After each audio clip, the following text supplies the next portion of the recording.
en este año estudiando la carta del apóstol Pablo a Tito. Pero este día es un día muy especial. Todos los días son especiales, pero para acá estamos celebrando el Día de la Salvación. Y como muestra de agradecimiento por este regalo tan maravilloso que hemos recibido, todos aquellos que hemos creído y aceptado a Jesús como nuestro Salvador personal. La salvación es un resultado de la muerte de Jesús, el Cristo. ¿Qué otros efectos produce la muerte de Jesús que Él realizó en la cruz del Calvario? En esta mañana yo quiero que estudiemos esos otros efectos que recibimos en razón de que Cristo murió por todos. Voy a suplicar que abramos nuestras Biblias, por favor, a segunda carta a los Corintios, capítulo 5, versículo 14, y vamos a leer hasta el capítulo 6, del 1 al 3. Segunda carta a los Corintios, capítulo 5, versículo 14, hasta el capítulo 6, versículo del 1 al 3. Y quiero hablar sobre el tema en esta mañana: Cristo murió por todos. Cristo murió por todos.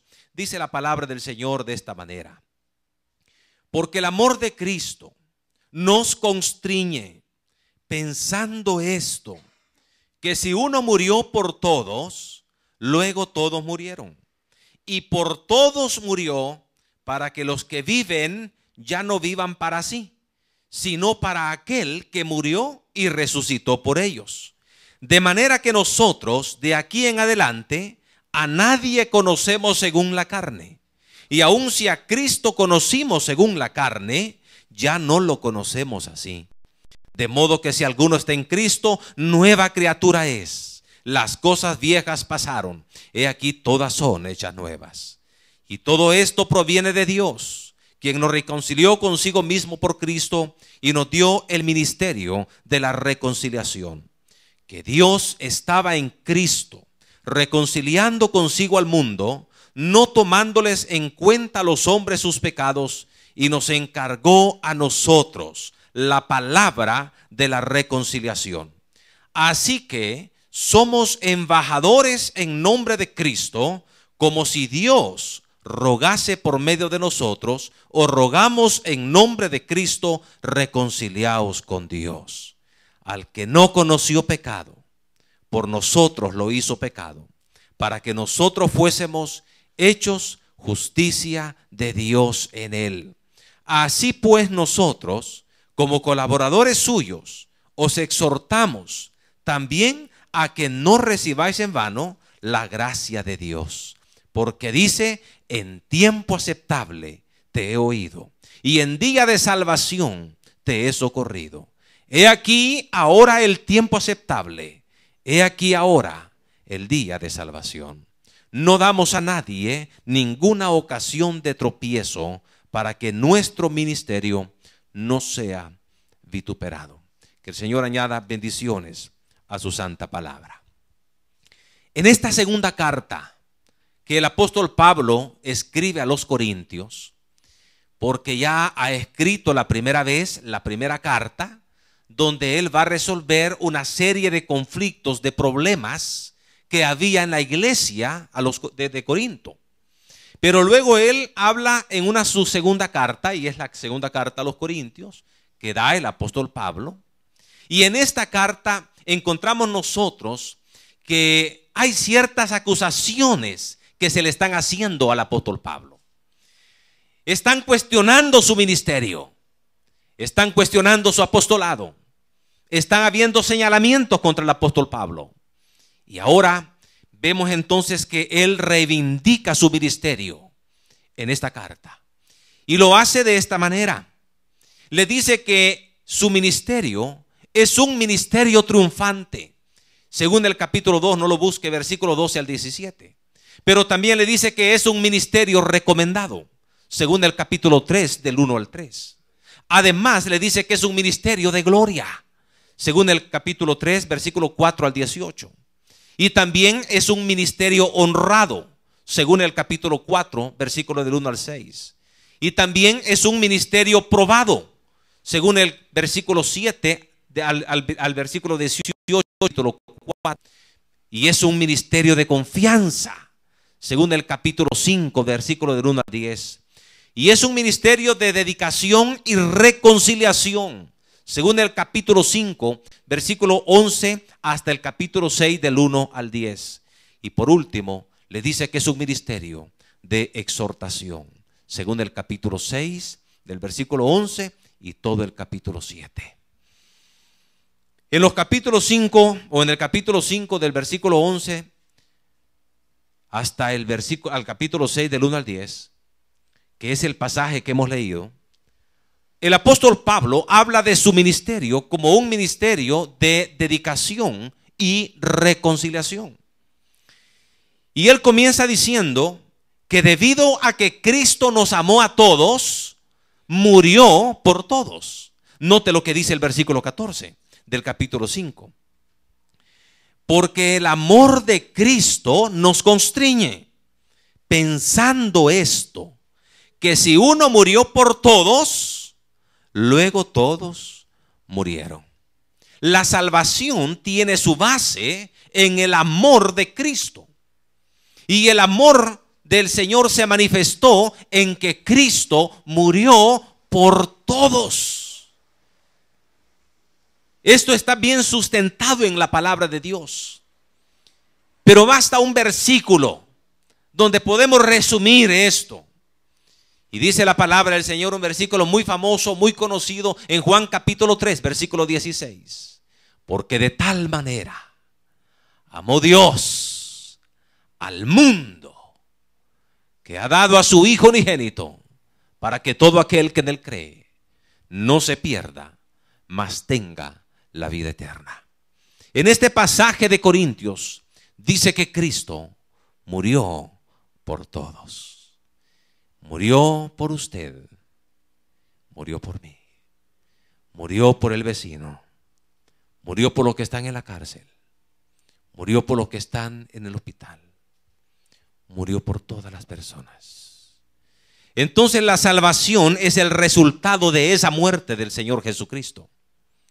Pero también esa muerte produce dos efectos en nosotros. En primer lugar, el efecto de la regeneración.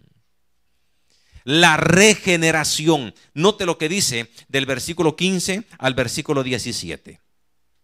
Y por todos murió, para que los que viven ya no vivan para sí, sino para aquel que murió y resucitó por ellos. De manera que nosotros de aquí en adelante a nadie conocemos según la carne. Y si aún a Cristo conocimos según la carne, ya no lo conocemos así. De modo que si alguno está en Cristo, nueva criatura es. Las cosas viejas pasaron, he aquí todas son hechas nuevas. La regeneración hace en primer lugar que usted cambie su forma de pensar. Note qué interesante. La regeneración hace que usted y yo cambiemos nuestra forma de pensar. Dice en el versículo 15, y por todo murió, para que los que viven ya no vivan para sí, sino para aquel que murió y resucitó por ellos. Los que viven. Cristo murió por todo, para que los que viven, no está refiriéndose a toda la humanidad que vive, sino a cada uno de nosotros que, estando muertos al pecado, ahora en Cristo Jesús, Él nos ha dado vida y vida eterna y vida en abundancia. Entonces nosotros los que vivimos tenemos que pensar diferente. Y ese pensamiento tiene que ver en que de aquí en adelante yo ya no tengo que vivir para mí, sino que ahora tengo que vivir para aquel que murió por mí. Tenemos que vivir para nuestro Señor Jesucristo. Y es lo mismo que el apóstol Pablo dijo en Gálatas capítulo 2, versículo 20. No pierda 2 de Corintios, por favor. En Gálatas capítulo 2, versículo 20. Note lo que dice la palabra. Si usted ya lo tiene, me puede decir amén, y si no, yo se lo voy a leer. Con Cristo estoy juntamente crucificado, y ya no vivo yo, mas vive Cristo en mí. Y lo que ahora vivo en la carne, lo vivo en la fe del Hijo de Dios, el cual me amó y se entregó a sí mismo por mí. Qué lindo llegar a ese punto en la vida cristiana, donde decir, ya no vivo yo. Pongo a un lado mis intereses y ahora voy a vivir para Jesús. Ya no voy a buscar mi propio beneficio ni mi propio interés. Ahora voy a buscar los intereses de mi Señor Jesucristo. Qué maravilloso eso. El apóstol Pedro habló algo también y dice en el versículo, en la primera carta de Pedro, capítulo 4, en el versículo 2. Primera de Pedro, capítulo 4, en el versículo 2. Dice la palabra del Señor. Versículo del 1, veamos del 1 para entender el contexto. Puesto que Cristo ha padecido por nosotros en la carne, vosotros también armaos del mismo pensamiento. Pues quien ha padecido en la carne, terminó con el pecado, para no vivir el tiempo que resta en la carne, conforme a las concupiscencias de los hombres, sino conforme a la voluntad de Dios. El tiempo que nos resta. Yo estoy pensando, hermanos, en que me están restando como 26 años más o menos ya de estar en esta tierra. Si esto es, el Señor me permite llegar a la edad que yo quiero.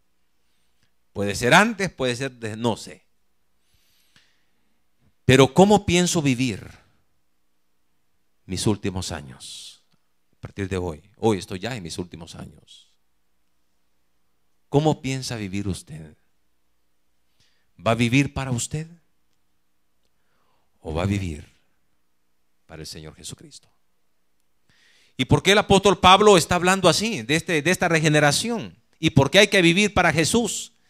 Porque en el versículo 10 de 2 Corintios 5, 10, él ha tocado un tema muy importante, que es el tema del tribunal de Cristo. Vea lo que dice en el versículo 10, que sería el contexto anterior. Capítulo 5, versículo 10.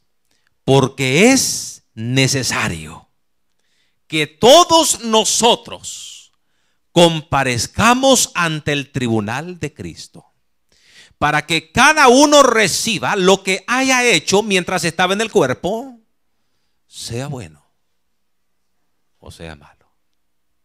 Un día usted y yo vamos a estar delante del Señor. Es un juicio retributivo. Es un juicio solamente para los salvos.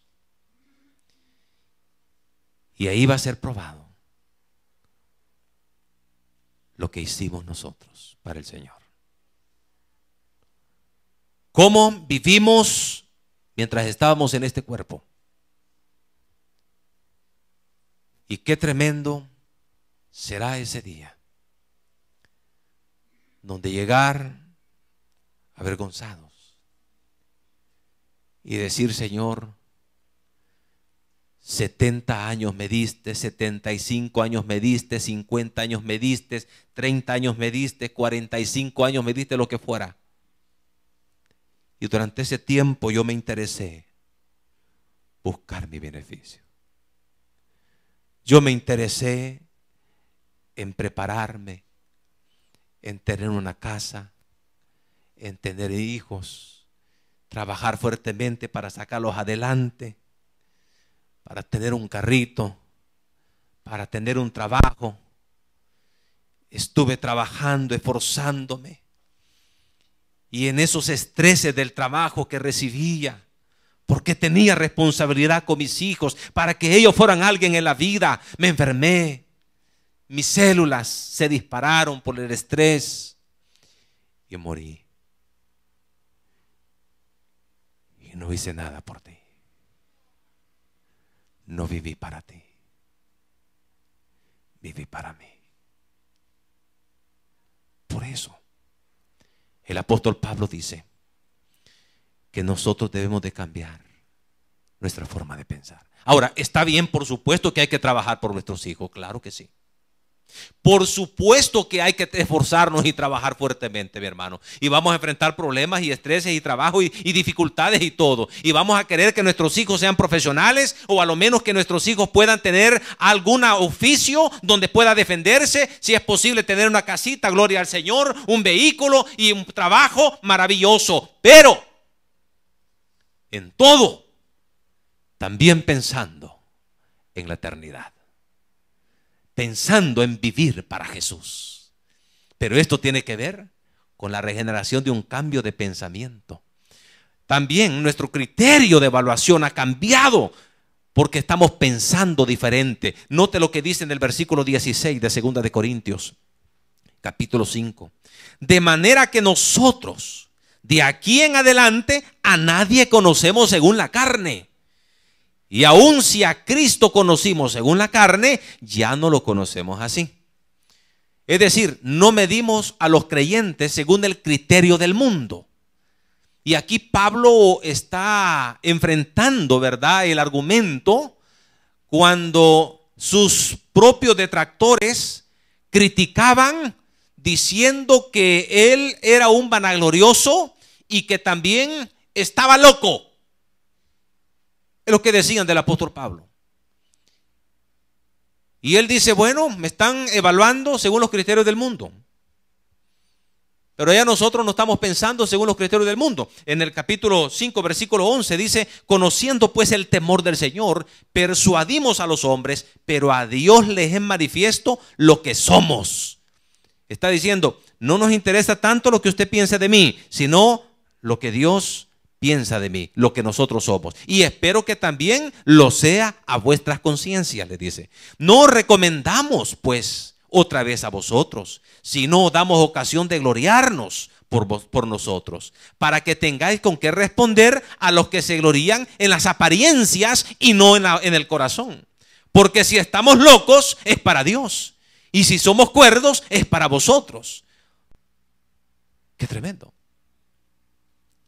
No fue la primera vez que dijeron a Pablo que estaba loco. Cuando él está dando su defensa frente a Festo y el rey Agripa, él le dijo, estás loco, Pablo. A Jesús le tildaron de estar fuera de sí, de estar loco. Porque aquellos que queremos vivir para Jesús, la gente del mundo nos va a decir que estamos locos. ¿Acaso no eso es lo que dicen de nosotros hoy? ¿Que estamos locos? Siempre ha sido el mismo argumento de las personas. Pero Pablo dice, nosotros hemos tenido una regeneración y nuestra forma de evaluar a las personas ha cambiado. Aún, dice, si a Cristo conocimos según la carne. Hay otra traducción que dice, yo medí a Jesús cuando anduvo en su carne como un hombre cualquiera, una persona más. Y dice la traducción, cuán erróneo estaba. Si aún a Cristo conocimos según la carne, ya no lo conocemos así. Porque nosotros hemos cambiado nuestra forma de pensar. Pero no solamente la regeneración cambia la forma de pensar de nosotros, sino la regeneración hace que usted cambie su forma de vivir.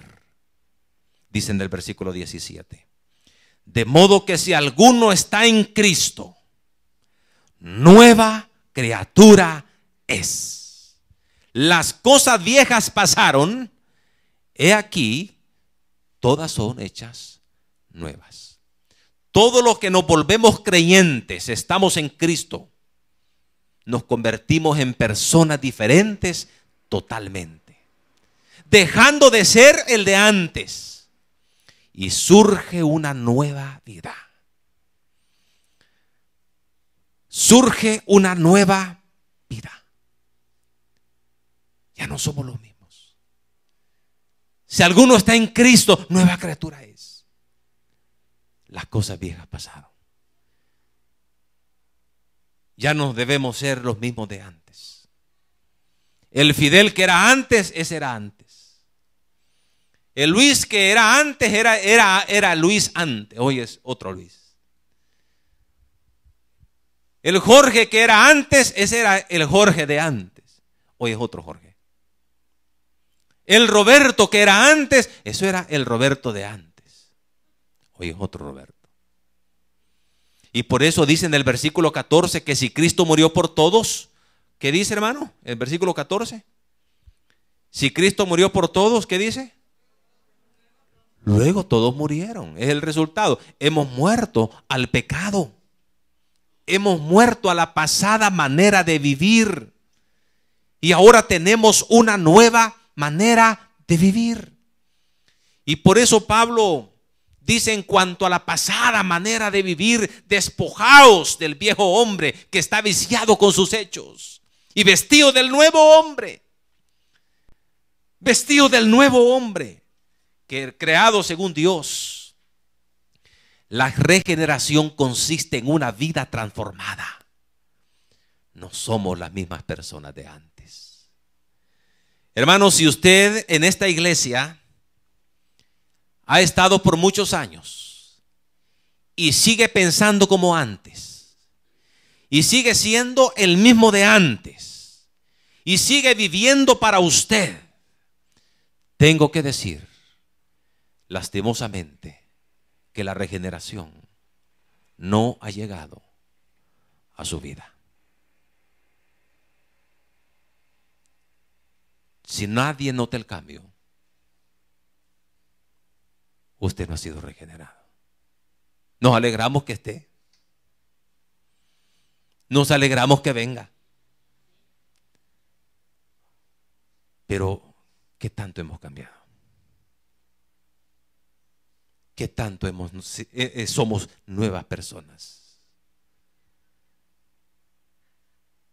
Si hay personas que nos conocen desde hace 5 años, ¿qué dirán hoy de nosotros?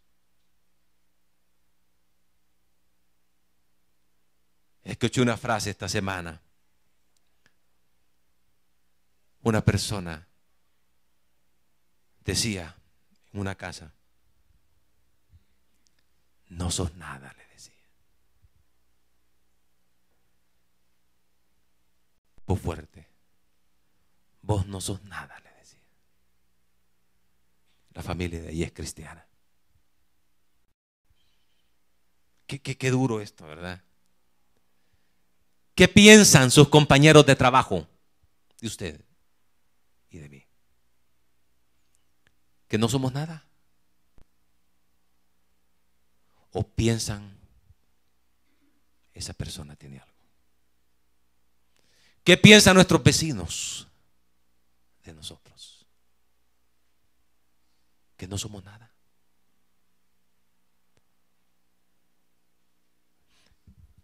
Pero gracias a Dios, hermanos, yo creo que la mayoría de nosotros hemos experimentado la regeneración. No somos perfectos, pero cambios han habido en nosotros. Yo me gozo mucho con los cambios. Y cada día seguimos siendo renovados, queriendo ser diferentes.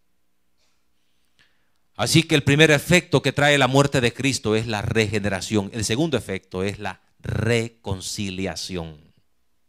La reconciliación, versículo 18 al 21.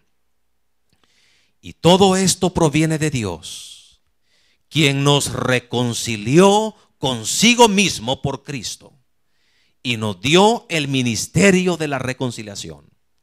Que Dios estaba en Cristo reconciliando consigo al mundo, no tomándoles en cuenta a los hombres sus pecados, y nos encargó a nosotros la palabra de la reconciliación. Así que somos embajadores en nombre de Cristo, como si Dios rogase por medio de nosotros. O rogamos en nombre de Cristo, reconciliaos con Dios. Al que no conoció pecado, por nosotros lo hizo pecado, para que nosotros fuésemos hechos justicia de Dios en él. Este es otro efecto de la muerte de Cristo por todos. Y hay algunas cosas en cuanto a la reconciliación que destaca este pasaje. En primer lugar, la reconciliación viene de Dios. Dice el versículo 18.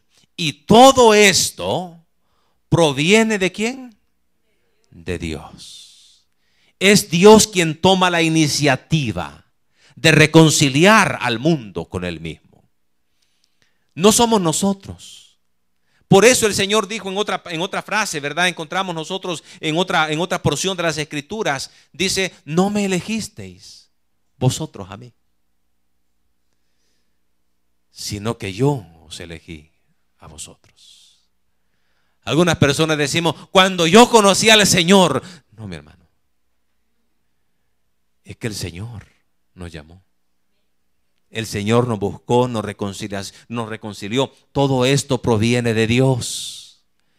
No es obra del hombre, es obra de Dios. En segundo lugar, la reconciliación fue por medio de Cristo Jesús. Dice el versículo 18: y todo esto proviene de Dios, quien nos reconcilió consigo mismo en Cristo. En Cristo. La reconciliación es posible porque el medio fue el Señor Jesucristo. Además, la reconciliación consiste, dice la Biblia en el versículo 19, tenemos la clara definición en el versículo 19, que Dios estaba en Cristo. Fíjese esta frase: Dios estaba en Cristo. Entonces, ¿quién era Cristo? Dios, ¿verdad? Dios estaba en Cristo. Lo que dice también más adelante en otro pasaje, el misterio de la piedad. ¿Cuál es el misterio de la piedad? Dios fue manifestado en carne, predicado en el mundo, visto de los ángeles, recibido arriba en gloria. Dios se hizo hombre. Entonces dice acá en el versículo 19 que Dios estaba en Cristo reconciliando consigo mismo al mundo, no tomándoles en cuenta a los hombres sus pecados.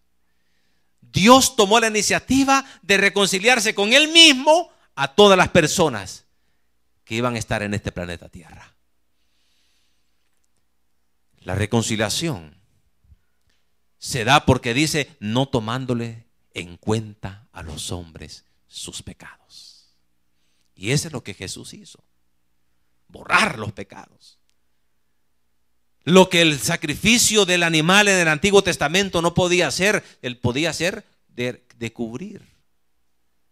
Pero el sacrificio de Cristo lo quita. Juan el Bautista, cuando vio a Jesús, dijo: he aquí el Cordero de Dios que quita el pecado del mundo. Dios no nos tomó en cuenta nuestros pecados. En eso consiste la reconciliación. Que Dios nos reconcilió consigo mismo al mundo, no tomándoles en cuenta las ofensas, los pecados, las faltas que nosotros cometemos a Dios. Y la reconciliación se da por un canje. Por un canje, versículo 21. Al que no conoció pecado. ¿Quién fue este que no conoció pecado? Jesús. Entonces Él era justo, ¿verdad? Por nosotros lo hizo pecado. No dice que lo hizo pecador, sino que lo hizo pecado, para que nosotros fuésemos hecho justicia de Dios en Él. Y aquí lo que está diciendo Pablo es lo siguiente: aquí hay un canje para que haya reconciliación con Dios. Por un lado, Jesús nunca pecó, no conoció el pecado. Jesús es justo. Y por otro lado, usted y yo somos pecadores. Entonces viene el canje. Jesús toma su pecado y el mío y se lo lleva a Él. Y Él nos da la justicia a nosotros y nos hace justos. Nosotros le damos el pecado y Él nos da su justicia. Solamente de esta manera puede haber reconciliación con Dios. En eso consiste la reconciliación. en que Él nos hace justo a nosotros. Nos da su justicia para que nosotros fuésemos hechos justicia de Dios en Él. Aquí hay un canje. Así que estas son las cosas importantes que dice este pasaje en cuanto a la reconciliación. Pero también tenemos dos responsabilidades con esta reconciliación. ¿Cuántos de todos nosotros, hermanos, aquí le hemos entregado nuestros pecados al Señor y Él nos ha dado su justicia a nosotros? ¿Sí? Gloria al Señor. Entonces nosotros, que hemos sido reconciliados con Dios, tenemos dos responsabilidades grandes. La primera es que debemos anunciar el mensaje de la reconciliación. Fíjese lo que dice la palabra del Señor, porque vemos que Dios anunció el mensaje de la reconciliación por medio de Cristo. Y luego los discípulos anunciaron el mensaje de la reconciliación en su tiempo. Ahora es nuestro tiempo y nos corresponde a nosotros anunciar el mensaje de la reconciliación. Note lo que dice el versículo 18. Y todo esto proviene de Dios, quien nos reconcilió consigo mismo por Cristo y nos dio el ministerio de la reconciliación. Versículo 19. Que Dios estaba en Cristo, reconciliando consigo al mundo, no tomándoles en cuenta a los hombres sus pecados. Ahora note qué dice. Y nos encargó a nosotros la palabra de la reconciliación. Y el versículo 20. Así que somos embajadores en nombre de Cristo, como si Dios rogase por medio de nosotros. Os rogamos en nombre de Cristo, reconciliaos con Dios. Nos dio el ministerio de la reconciliación. Nos encargó la palabra de la reconciliación. Somos embajadores en nombre de Cristo, como si Dios está rogando por medio de nosotros al mundo: reconcíliense con Dios. Es nuestra responsabilidad. ¿Sabe, mi hermano, que los ángeles del cielo anhelan venir a invadir todo El Salvador, todo San Ramón? Anhelan invadir para anunciar el evangelio de Jesús. Pero el Señor Jesús no se los permite. No se los permite a ellos. Porque ellos no conocen la reconciliación. Ellos son perfectos, no han pecado.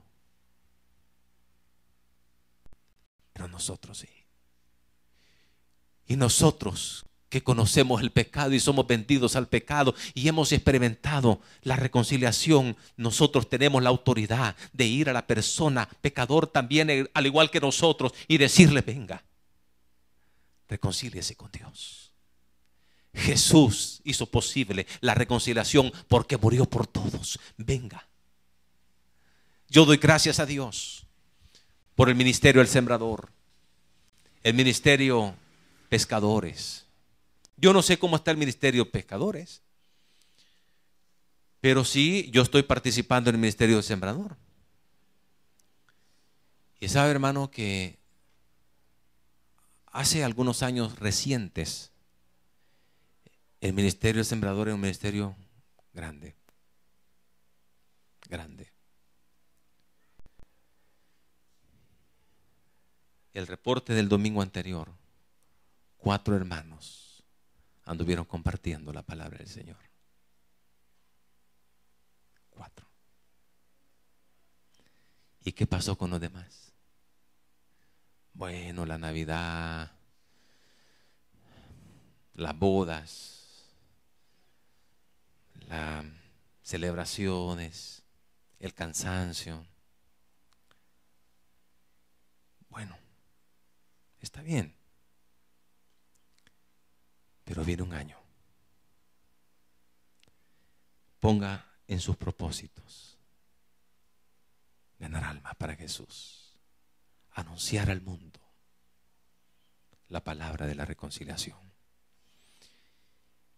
Y la otra responsabilidad es que no debemos recibir en vano la gracia de Dios. Dice en el capítulo 6, así pues nosotros, como colaboradores suyos, os exhortamos también ¿a qué? A que no recibáis en vano la gracia de Dios. La reconciliación ha sido por gracia. La salvación es por gracia. No por nuestros méritos, sino por gracia. Por lo que Él ha hecho por nosotros. Ya dijimos, Él nos buscó a nosotros. Nosotros le amamos a Él, dice Juan, porque Él nos amó primero a nosotros. Todo esto proviene de Dios, no proviene del hombre, sino de Dios. Él nos buscó. Entonces no recibamos en vano la gracia de Dios. ¿Y qué significa esto? Que tenemos que darle valor a esa gracia, a esa salvación. Tenemos que hacer lo que valga. Hermano, qué lindo este punto. Mire, yo pude aprender ahora, mire, cuando uno quiere hacer algo para el Señor, hace algunos años, lo voy a decir de esta manera, vino un hermano y me dijo, mire hermano, es que yo no puedo hacer algo evangelístico porque yo tengo que invertir 5,000 colones, colones eran en aquel entonces. 5,000 colones, me dijo, yo no tengo dinero, me dijo. Fíjese, yo no tengo dinero, me dijo. No, hermano, le digo. Entonces hagamos sin dinero algo que esté a nuestro alcance, pero demos a conocer esa actividad. Démosla a conocer. Las hermanitas, con su creatividad, con su amor, su corazón, tenemos un regalo para la iglesia, dijeron. Y todo el mundo, mire hermano, regalo. Y traiga, hermanita, pase por favor, hermano. Yo desde hasta, ¿qué será? Una placa, decía yo, para gracias Jesús. No, ¿qué será? Y viene la hermanita y todavía dice, ¿verdad? Hermana América, pase. Hermana América.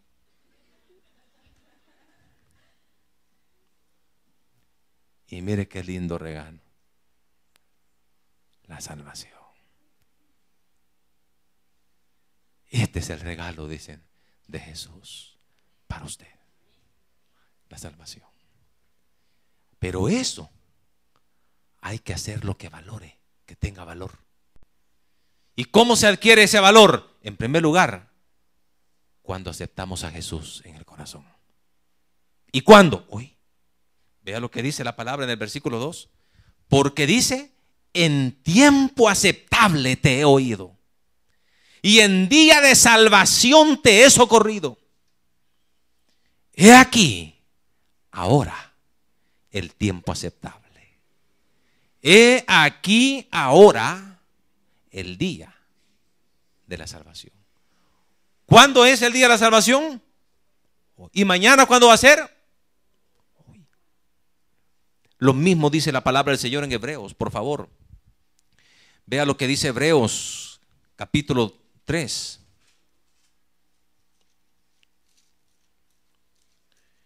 En Hebreos capítulo 3, versículo 7.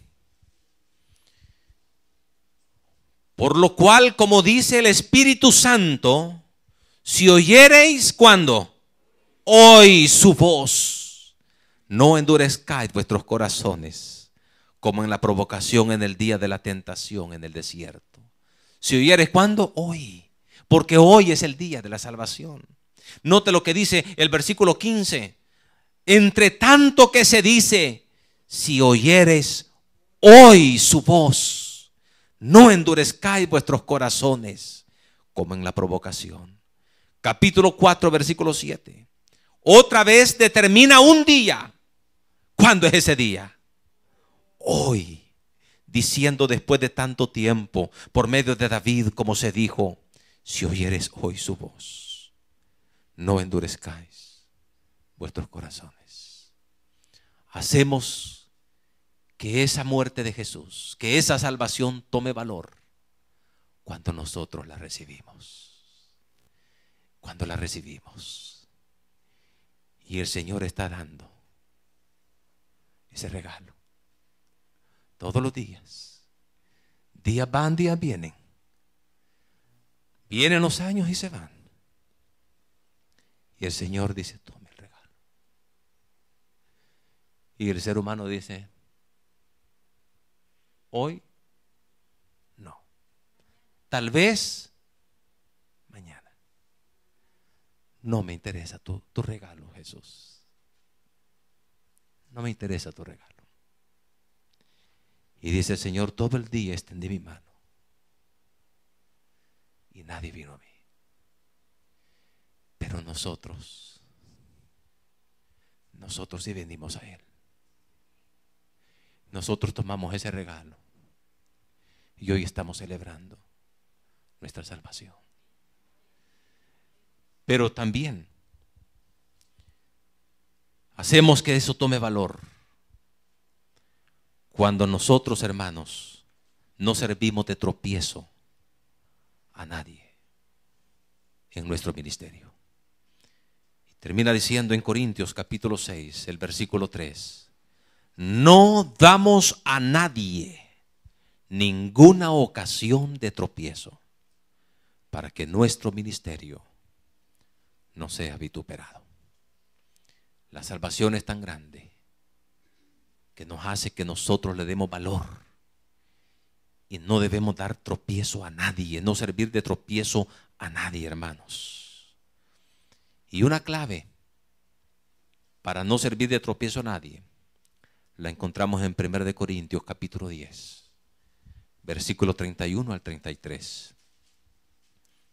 Primera carta a los Corintios, en el capítulo 10.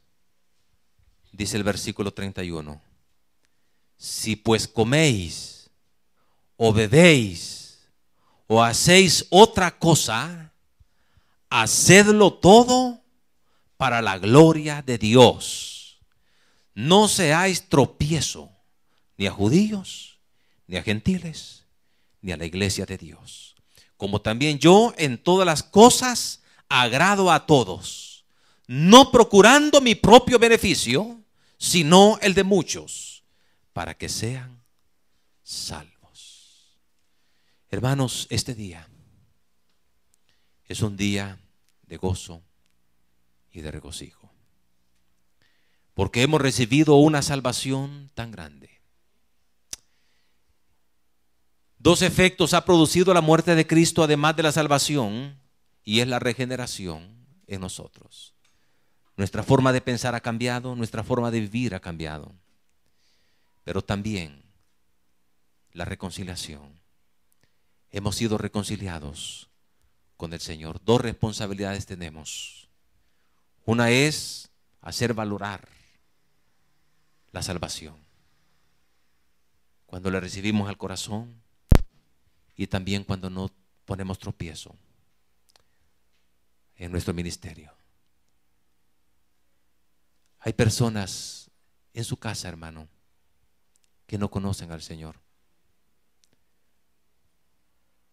La vida de nosotros como familia, que ya todos conocemos al Señor, viera que maravilloso. Y siempre hay dificultades, siempre hay, pero todos nosotros somos una familia en Cristo y nos amamos, perdonamos, tenemos paciencia, y qué lindo. Pero cuando solo usted es creyente y en la familia no hay más, wow, usted tiene una gran responsabilidad ahí, porque todo lo que haga puede servir de piedra de tropiezo para los demás. Pero tenemos nosotros allá al final un refrigerio. Son unos juguitos de naranja, un té de durazno, y para los hermanos que quieren soda, ahí hay 2 sodas. Todos vamos a participar de ese de ese refrigerio. Si ya no, usted tal vez quería jugo de naranja y ya no hay jugo de naranja, bueno, no hay problema, hay té. Fíjese que todos fueron a tomar té, hermano, y yo quería té. Bueno, hay gaseosa. Pero que esto no sea un problema. Pero, yo quisiera invitarles a algo, hermanos. Nosotros estamos ahorrando al máximo porque estamos con un propósito de comprar un terreno. Quisiéramos celebrar con un banquete de esta salvación. Pero yo les invito en el nombre del Señor a que este día, en su almuerzo, vaya a su casa y almuercen todos juntos como familia, desde el menor hasta el mayor, y sentados en esa mesa, dele gracias al Señor por la salvación que usted ha recibido, y coman y disfruten la bendición de Dios. Padre nuestro, te damos gracias por esta hermosa mañana. Gracias, Señor, por tu palabra expuesta. Gracias por la salvación tan grande que nos han dado. En esta misma actitud, yo quisiera preguntar si entre nosotros hay alguna persona que está entre nosotros, pero que aún todavía no ha recibido esa salvación. Jesús le ama. Venga al Señor. Haga suya también la salvación. Hoy es el día aceptable. Hoy es el día de salvación. Habrá una persona que quiera recibir a Jesús. Póngase de pie ahí en el lugar donde usted está. Venga Jesús. Habrá una persona, póngase de pie. Venga al Señor. Póngase de pie. Gracias te damos, Señor, por tu palabra. En el nombre de Jesús. Amén y amén.